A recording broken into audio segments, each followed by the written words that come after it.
Time था 7 अक्टूबर 2009 का और जगह थी महाराष्ट्र के पुणे का खराड़ी। जब शाम के करीबन 8 साढ़े 8 बजे का टाइम हो चुका था और नैना पुजारी नाम की एक लड़की अपनी सॉफ्टवेयर कंपनी सिनकॉन से इस टाइम बाहर निकल कर आ चुकी थी। वैसे तो ये 7 बजे तक अपने घर के लिए निकल जाया करती थी, लेकिन कभी कभार इसे लेट हो जाया करता था और उसी तरीके से आज इसे काम करते करते 8 साढ़े 8 बजे का टाइम हो चुका था। इसकी कंपनी ने सारी की सारी महिलाओं के लिए कि अगर वो लेट हो जाती हैं अपने घर पर जाने में किसी भी काम के चलते तो उनके लिए कैब लगवा रखी थी, लेकिन इस स्पेसिफिक दिन कोई भी कैब अवेलेबल नहीं थी। और जब तक वो किसी कैब की वेट करती तो उसने यही बात सोची कि क्यों न वो बस स्टैंड पर जाकर बस पकड़कर अपने घर चली जाए। और यही बातें सोचकर वो अपनी कंपनी से बाहर निकलती है और उसके बाद जाकर बस की वेट करने लगती है। उसने अपने पति अभिजीत को अभी तक फोन करके बता दिया था कि आज उसे आने में थोड़ा लेट हो जाएगा और अब वो अपनी कंपनी से निकल भी चुकी है। बस स्टैंड पर खड़ी होकर वो बस का वेट कर रही है और बहुत जल्द वो घर पर पहुंच जाएगी। और अभिजीत भी अपने घर पर बैठकर अपनी पत्नी की इस टाइम वेट कर रहा था, लेकिन लगातार टाइम बीतता ही जा रहा था। लेकिन नैना पुजारी तो घर पर पहुंची ही नहीं और उसके बाद अभिजीत ने नैना के पास कॉल किया, लेकिन अब तो उसका लगातार फोन बंद आ रहा था।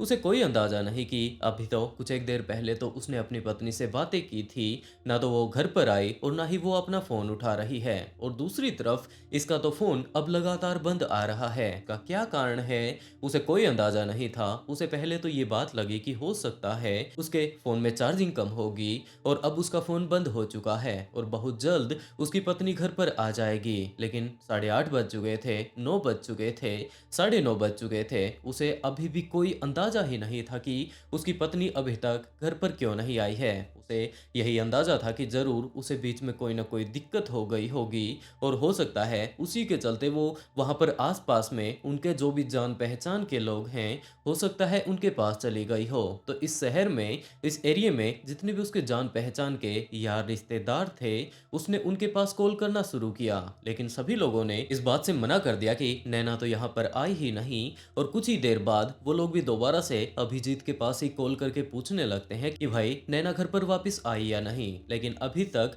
नैना घर पर नहीं पहुंची थी। अभिजीत इस चीज को लेकर बहुत ज्यादा परेशान हो चुका था। उसकी परेशानी को देखते हुए काफी सारे उसके ऐसे रिश्तेदार थे जो कि अभिजीत के पास उसके घर पर जा पहुंचते हैं और वो लगभग 10 बजे तक नैना की वेट करते हैं। लेकिन उसके बाद भी जब नैना वापस घर पर नहीं आई तो ये सारे के सारे लोग मिलकर पुलिस स्टेशन जा पहुंचते हैं। इसके रिश्तेदारों ने अभिजीत को यही बात कही कि अभी तक उसे घर पर आ जाना चाहिए था। जितना टाइम उसे आने में लग रहा है ये तो उससे लगभग 3 या 4 गुना टाइम ले चुकी हैं, लेकिन अभी तक अगर नैना घर पर वापस नहीं आई तो हो सकता है उसे बीच रास्ते में कोई प्रॉब्लम हो गई हो। और अगर हम लोग टाइम से पुलिस के पास जाकर उसकी मिसिंग कंप्लेंट दर्ज कर देते हैं कि कुछ इस तरीके से अभी तक तो उसे वापस घर पर आ जाना चाहिए था, वो अभी तक नहीं आई है, तो पुलिस जल्द से जल्द इस केस के ऊपर काम करना शुरू कर देगी।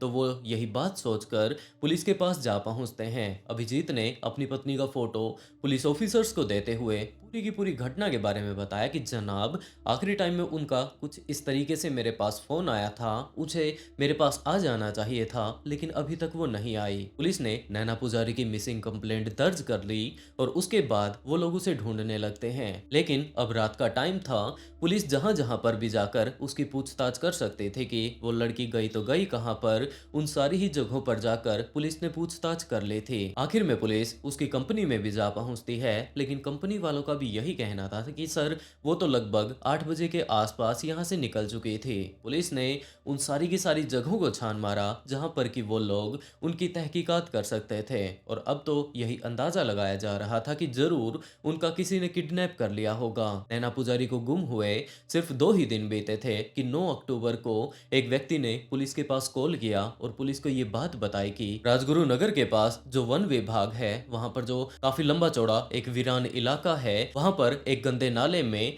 एक डेड बॉडी पड़ी हुई है। तो पुलिस जल्द से जल्द उस स्पेसिफिक जगह पर पहुंचकर बॉडी को अपने कब्जे में ले लेती है। जैसे कि अभिजीत ने अपनी पत्नी का पुलिस ऑफिसर्स को पहले से ही फोटो दे दिया था और उस पुलिस स्टेशन में से यहाँ पर आसपास के पुणे के और जो पुलिस स्टेशन थे वहां पर वो फोटो सर्कुलेट कर दी गई थी और सारे के सारे थानों में नैना की फोटो पहुंच चुकी थी। तो जैसे ही ये बॉडी मिलती है तो उस फोटो से इस बॉडी का मैच किया जाता है और ये बात पुलिस वालों को लगने लगती है कि ये कोई और नहीं, जरूर ये नैना पुजारी ही होगी। तो अब आखिर में पुलिस ने नैना के पति अभिजीत को ही उस जगह पर बुला लिया और ये बात पूछनी शुरू की कि क्या आप इस महिला को पहचान सकते हैं, क्योंकि जिस तरीके की आपने फोटो हमें दी थी उसके हिसाब से तो हमें यही बात लगती है कि जरूर ये नैना पुजारी ही होगी। अभिजीत अपनी पत्नी को पहचान जाता है और उसके बाद वो उससे लिपट कर रोना शुरू कर देता है। पुलिस ने पहली नजर में ही जब बॉडी को देखा तो उसके पास ना तो उसका बैग था ना ही उसका पर्स था। जितने भी उसके बॉडी पर इस टाइम गहने हुआ करते थे वो सारे के सारे गहने उसकी बॉडी से उतार लिए गए थे और पुलिस का यही अंदाजा था कि जरूर ये महिला, जैसे कि इसके पति ने बताया कि रात के टाइम अपने कंपनी से वापस घर पर आ रही थी, किसी न किसी चोर की इसके ऊपर नजर पड़ गई होगी। और जैसा कि इसके पति ने बताया कि इसने सोने के कड़े पहन रखे थे, मंगलसूत्र पहन रखा था, कानों की इसकी बालियां थी और भी काफी तरह के सोने के इसने आभूषण पहन रखे थे। एक भी आभूषण अब इसकी बॉडी पर नहीं है। तो ये सारा का सारा जो भी कांड है जरूर लूटपाट के लिए अंजाम दिया गया होगा और उसकी बॉडी को पोस्टमार्टम के लिए भेज दिया जाता है। लेकिन जैसे ही पोस्टमार्टम की रिपोर्ट आई तो ये बात पता चलती है कि इसके साथ तो सामूहिक दुष्कर्म किया गया है। और ये बात जैसे ही पुलिस को पता चलती है तो उसके बारे में और ज्यादा डिटेल पुलिस ने अब निकालनी शुरू कर दी कि सिर्फ और सिर्फ लूटपाट के लिए नहीं, जबकि इसका तो आखिरी टाइम में शोषण किया गया है। तो पुलिस और ज्यादा इस केस के बारे में डिटेल निकालने लगती है कि वो लोग आखिरकार थे कौन। जैसा कि पोस्टमार्टम की रिपोर्ट आई है, आखिरी टाइम में जिन्होंने कि इसके साथ दुष्कर्म किया होगा 3 से 4 लोग रहे होंगे। और इसी टाइम पुलिस को ये बात भी पता चलती है कि जब से ये लापता हुई थी उसके बाद इनके बैंक से पैसे निकाले गए थे, वो भी एटीएम के थ्रू। तो इसके बैंक से सारी की सारी डिटेल निकाल कर कि कौन से एटीएम से आखिरी टाइम में वो पैसे निकाले गए थे, पुलिस ऑफिसर्स वहीं पर जा पहुंचते हैं। और वहां पर जाने के बाद उस एटीएम का सीसीटीवी कैमरा जब चेक किया जाता है तो ये बात पता चलती है कि ये पैसे निकालने के लिए आने वाला बंदा कोई और नहीं, जबकि नैना पुजारी के ही कंपनी में काम करने वाला लड़का योगेश राउत है। पुलिस ने जाकर योगेश के बारे में सारी की सारी डिटेल निकालना शुरू कर दी कि ये बंदा कहां पर रहता है, इस टाइम ये कहां पर गया हुआ है। लेकिन जैसे ही पुलिस उसके घर पर पहुंची तो पुलिस को पता चलता है कि ये बंदा तो इस टाइम अपने घर से भी गायब है। तो अब पुलिस उसके बारे में और ज्यादा डिटेल निकालते हुए कि आखिरी टाइम में ये कहां पर गया था, किन लोगों के साथ था, उसकी एग्जैक्ट लोकेशन निकाल लेते हैं। और आखिर में पुलिस ने उसे गिरफ्तार कर लिया। पुलिस जैसे ही उसे लाकर पूछताछ करने लगती है कि हाँ भाई, कुछ इस तरीके से आखिरी टाइम में तूने नैना पुजारी के साथ क्या कुछ किया था, उन सभी चीजों के बारे में हमें डिटेल से बता दे। तो पहले तो योगेश ने इधर उधर की बातें करनी शुरू कर दी कि जनाब मुझे नहीं पता कि उनके साथ क्या कुछ हुआ होगा। लेकिन जब पुलिस ने बताया कि तुमने कुछ इस तरीके से उसका एटीएम कार्ड यूज किया था, उसके अकाउंट से तुमने 61,000 रुपए निकाले थे, तो ये सारे के सारे कांड उस टाइम हुए थे जब वो गायब हो चुकी थी। तो जो कुछ भी पुलिस उसके सामने रख सकती थी एविडेंस के तौर पर, वो सारी ही चीजें रख लेने के बाद योगेश इस बात के लिए मान जाता है कि हाँ, उसी ने उसका किडनैप किया था और वो अकेला नहीं था, जबकि उसके साथ उसके 3 दोस्त महेश, विश्वास और राजेश भी मौजूद थे। उसने सारी की सारी कहानी अब पुलिस को बतानी शुरू कर दी। और दूसरी तरफ पुलिस ने उसके जितने भी साथी जो इस क्राइम में इस टाइम इन्वॉल्व थे उन सभी को भी गिरफ्तार कर लिया। इन सभी को अलग अलग बैठा कर इनसे पूछताछ जब करनी शुरू की तो उसने बताया कि उस दिन नैना मैडम वहां पर सड़क पर खड़े होकर बस का वेट कर रहे थे। उस दिन योगेश वहीं से गुजर रहा था कि अचानक उसकी नजर नैना पर पड़ जाती है। वो लोग अपनी गाड़ी ले जाकर नैना के साइड में खड़े कर देते हैं, क्योंकि योगेश इस कंपनी में एक कैब ड्राइवर के रूप में काम किया करता था। दूसरी तरफ विश्वास का भी यही काम था और जो ये महेश था ये कंपनी में सिक्योरिटी गार्ड का काम किया करता था। ये तीनों ही लोग उस दिन गाड़ी में बैठकर रात को कहीं पर घूम रहे थे कि उसी टाइम उनकी नैना के ऊपर नजर पड़ जाती है। वो अपनी गाड़ी ले जाकर नैना के पास खड़ी कर देते हैं और उन्होंने पूछना शुरू किया कि मैडम, इतनी ज्यादा रात अब होने को हो चुकी है, आप यहाँ पर क्या कर रही हैं। और उसके बाद नैना ने यही बात बताई कि भाई कुछ इस तरीके से आप काम के चलते वो थोड़ी लेट हो गई। अब इस टाइम कंपनी में कोई कैब तो अवेलेबल थी नहीं, जिसके चलते वो जल्द से जल्द वापस अपने घर पर चले जाना चाहती थी। तो अब वो यहाँ पर खड़ी होकर बस का वेट कर रही है और अब जैसे ही बस आएगी वो अपने घर चली जाएगी। और इसी टाइम योगेश ने ये बात कही कि मैडम, आप परेशान क्यों हो रही हैं, अब मेरे पास गाड़ी है तो आप ऐसा कीजिए कि मेरे साथ गाड़ी में बैठ जाइए, मेरे कुछ एक देर लगेगी, मैं आपको घर पर छोड़ आऊंगा। क्योंकि नैना योगेश को काफी अच्छे से से जानती थी, विश्वास को भी जानती थी और तीसरा बंदा महेश को भी काफ़ी अच्छे से जानती थी, क्योंकि ये लोग एक ही कंपनी में काम किया करते थे। एक दूसरे के साथ इनकी काफ़ी अच्छी जान पहचान थी। तो नैना इन तीनों के ही ऊपर विश्वास कर लेती है और उसके बाद वो गाड़ी में बैठ जाती है। लेकिन गाड़ी कुछ एक आगे जाने के बाद एक गलत रास्ता ले लेती है। उसके बाद नैना ने योगेश से ये पूछा कि भाई तू उस तरफ कहाँ पर जा रहा है, मेरा घर तो दूसरी तरफ है। तो योगेश ने अगले काफ़ी देर तक तो वो अपने दोस्तों के साथ ही बातें करता रहता है।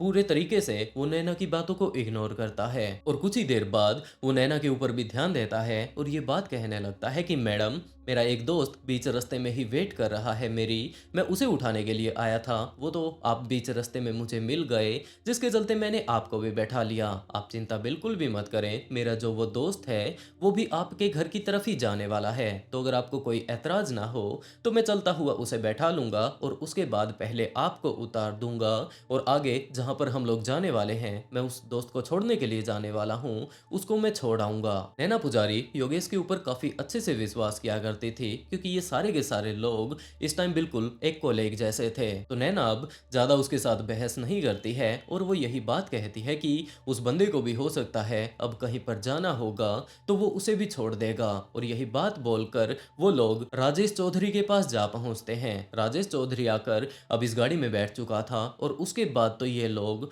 एक और ही रास्ते की तरफ जाने लगते हैं। अब नैना परेशान कि भाई अब तू और किस बंदे को लेने के लिए जा रहा है, कम से कम अब तो मुझे घर की तरफ ले ही चल, वरना तुझे मेरे को गाड़ी में बैठाना ही नहीं था। तुमसे पहले तो मैं बस की मदद से अपने घर पर पहुंच जाती। और इसी टाइम पीछे बैठे हुए विश्वास ने नैना को धमकाना शुरू कर दिया। उसने अपनी पॉकेट से एक चाकू निकाला और उसे नैना की तरफ कर दिया। अब नैना घबरा चुकी थी कि भाई अब अचानक से तुझे ऐसा क्या हो गया, तुम लोग तो मुझे घर की तरफ ले जाने वाले थे, घर पर मैं जाने में लेट हो रही हूँ, तुम लोग मुझे जल्द से जल्द घर की तरफ छोड़ाओ। और उसके बाद इन चारों ही लोगों का असली मकसद नैना के सामने आता है। नैना को इन्होंने ये बात कही कि तुम्हें ज्यादा बोलने की जरूरत नहीं है और उसके बाद वो लोग एक वीरान से इलाके में, जहां पर कि आखिरी टाइम में इसकी बॉडी मिली थी, उस तरफ अपनी गाड़ी लेकर जाते हैं और बीच रास्ते में ही वो लोग उसके साथ बदसलूकी करनी शुरू कर देते हैं। इस टाइम नैना उनके सामने रिक्वेस्ट करती है कि भाई तुम लोग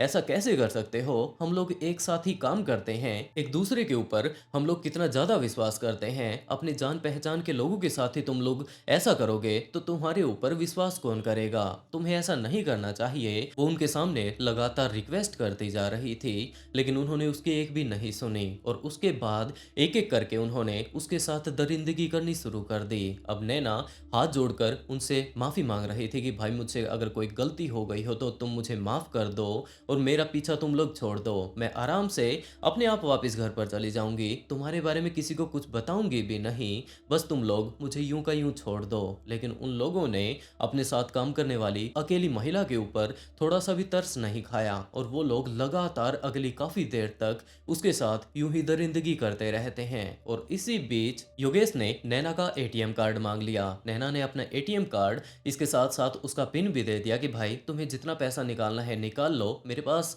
जितना भी पैसा है मैं देने के लिए तैयार हूँ, तुम मेरा पर्स ले लो और कुछ जो कुछ भी तुम्हें चाहिए वो मैं तुम्हें देने के लिए तैयार हूँ, लेकिन जो कुछ भी तुम ये कर रहे हो इसे मत करो और मुझे अपने घर पर जाने दो। लेकिन जैसे ही उन्हें का एटीएम कार्ड मिलता है तो वो लोग उसके सारी की सारी इस टाइम ज्वेलरी को छीन चुके थे। एक बंदे ने उसका पर्स और उसका बैग छीन लिया और अब वो लोग आपस में वहीं पर बैठकर सोचने लगते हैं कि जैसे ही ये महिला वापस अपने घर पर जाएगी तो वो अपने पति को सारी ही चीज़ें डिटेल से बता देगी। इसका पति पुलिस के पास जाएगा और पुलिस तो बाद में इनका जैसा हाल करने वाली है उसके बारे में ये चारों ही लोग जानते थे, जिसके चलते उन्होंने ये डिसाइड कर लिया था कि वो लोग इसे जिंदा नहीं छोड़ने वाले हैं और उन्होंने नैना के दुपट्टे से ही उसका गला घोटना शुरू कर दिया। इस टाइम भी नैना बार बार उनके सामने रिक्वेस्ट कर रही थी कि वो किसी को कुछ भी नहीं बताने वाली है, बस वो उसे अपने घर पर आराम से जाने दें। लेकिन वो लोग पक्का ठान चुके थे कि वो लोग इसे जिंदा तो नहीं छोड़ने वाले हैं। वो बेचारी इसी तरीके से उनके सामने मिन्नतें करती रहती है, लेकिन इन चारों ही लोगों ने बिल्कुल भी उसके ऊपर तरस नहीं खाया और उसके बाद बड़ी ही बेरहमी से उसका गला उसी के चुन्नी से घोट दिया जाता है और उसकी बॉडी को ले जाकर वहीं पर साइड में मौजूद एक नाले में फेंक देते हैं। और उसके बाद जितने भी उन्होंने इससे गहने लूटे थे, पैसे लूटे थे, उन्हें लेकर वो लोग एटीएम की तरफ जाने लगते हैं क्योंकि इनके पास नैना का एक एटीएम भी था। तो वो लोग सबसे पहले तो जाकर एटीएम से पैसे निकालते हैं। वो लोग सिर्फ और सिर्फ 61,000 ही रुपए निकाल पाए और उसके बाद अपने इन जो इतने सारे पैसे उन लोगों के पास आए थे, इन पैसों को खर्चने के लिए निकल पड़ते हैं। उनका तो ये अंदाजा था कि हम लोगों ने नैना के मोबाइल को भी इस टाइम बंद कर दिया था। किसी को कोई अंदाजा नहीं कि किस तरीके से नैना अचानक से गायब हो गई और अब उसकी बॉडी कहाँ पर है। उन लोगों ने उसकी बॉडी को एक जंगल जैसी जगह पर ठिकाने लगाया था, तो वहां पर भी उसे ढूंढने के लिए कोई जाने वाला नहीं था, जिसके चलते अब वो लोग अपनी लाइफ को बड़े ही अच्छे से एंजॉय कर रहे थे। लेकिन दूसरी तरफ अभिजीत बहुत ज्यादा परेशान था अपनी पत्नी को लेकर कि उसकी पत्नी गई तो गई कहाँ पर, उसके साथ क्या कुछ हुआ होगा। लेकिन जैसे ही ये सारी की सारी चीजें पुलिस के सामने आती हैं, पुलिस को पता चल चुका था कि यहाँ पर हुआ क्या था। तो इन चारों ही लोगों के ऊपर अब केस चलने लगता है और इसी टाइम राजेश चौधरी ने अपने आप को बचाने के लिए ये बात कही कि जनाब, ये लोग इस कांड को अंजाम देने वाले थे। इस बात की प्लानिंग तो इन लोगों ने पहले से ही कर ली थी। मुझे तो बाद में इन्होंने गाड़ी में बैठाया था और जैसा कि ये लोग कांड को अंजाम देते जा रहे थे, मैंने तो उस टाइम, जैसा कि अब मैं कर ही क्या सकता था, ये तीनों के तीनों लोग इस चीज की पहले से ही प्लानिंग बना चुके थे। तो पुलिस ने राजेश चौधरी को सरकारी गवाह बना लिया कि इस बंदे के सामने ये सारा का सारा कांड हुआ था, जिसके चलते उसकी जो भी सजा थी उसे काफी हद तक कम कर दिया जाता है और उसे सरकारी गवाह बनाकर कोर्ट में पेश कर दिया गया। इन सभी लोगों के ऊपर जब मुकदमा चल रहा था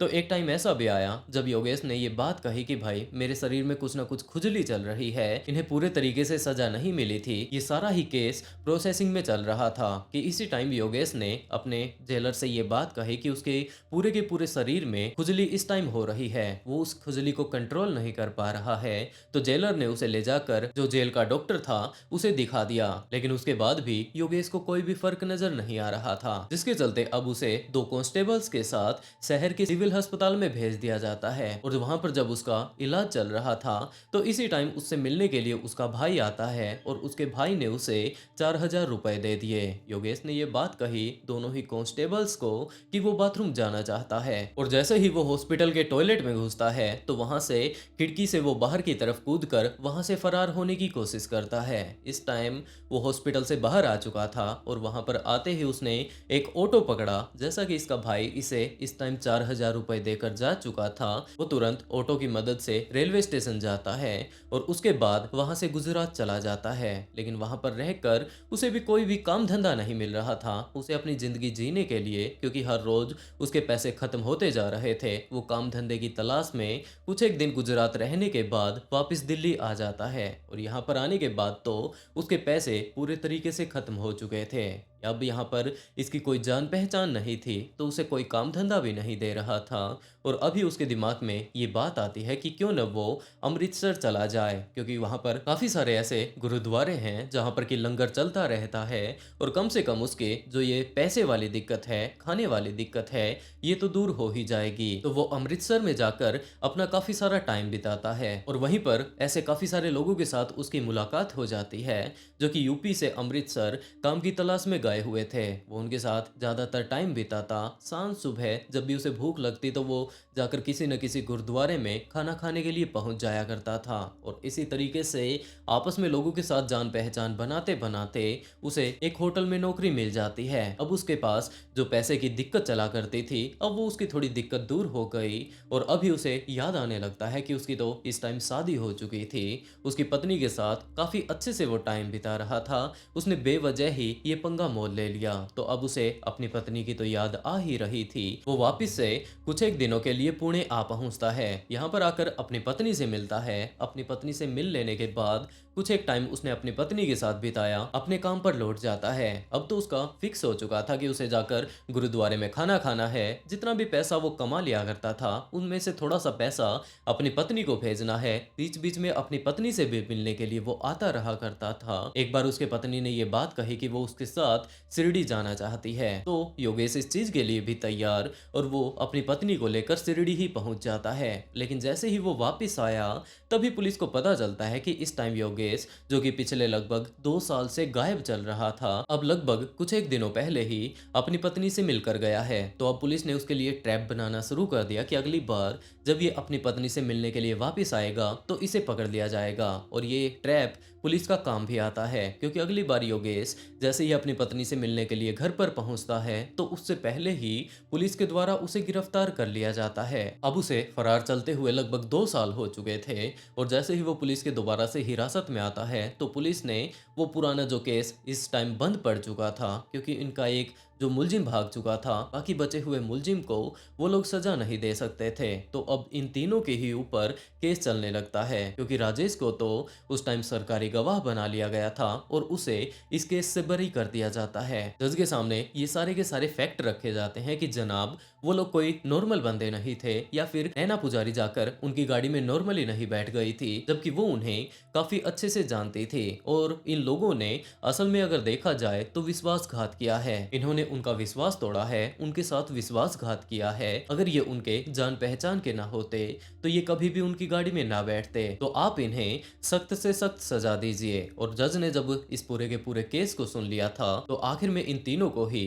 मौत की सजा सुनाई जाती है। लेकिन लोग इस बात को लेकर बहुत ज्यादा हैरान थे, बहुत ज्यादा गुस्से में थे कि उस चौथे व्यक्ति राजेश को पुलिस ने क्यों बख्श दिया। भले ही उसने इन सारी ही चीजों की इन लोगों की तरह प्लानिंग ना की हो, लेकिन वो भी इस जुर्म में बराबर का भागीदार था, तो उसे भी फांसी की सजा मिलनी चाहिए। लेकिन राजेश तो सरकारी गवाह बन चुका था, जिसके चलते उसे बरी कर दिया जाता है। और अगले काफी सालों तक यूं ही जब संघर्ष चलता रहता है तो एक दिन ऐसा भी आया जब नैना पुजारी को फाइनली जस्टिस मिल चुका था। और दोस्तों आज के लिए बस इतना ही। आप लोग इस केस के बारे में क्या कहना चाहेंगे? अगर स्टोरी सुनाने का तरीका अगर पसंद आया हो तो वीडियो को लाइक कर ऑफ बीट पॉडकास्ट को सब्सक्राइब जरूर कर लें, क्योंकि इसी तरीके के देश दुनिया में घटने वाले काफी सारे ट्विस्टेड केस मैं यहाँ पर लेकर आता रहता हूँ। और इसी के साथ दोस्तों आज का शाउट आउट स्माइलिंग ब्रेव को and write a beautiful comment to get shout out in next video. बहुत जल्द मिलते हैं एक और नए ट्विस्टेड केस के साथ।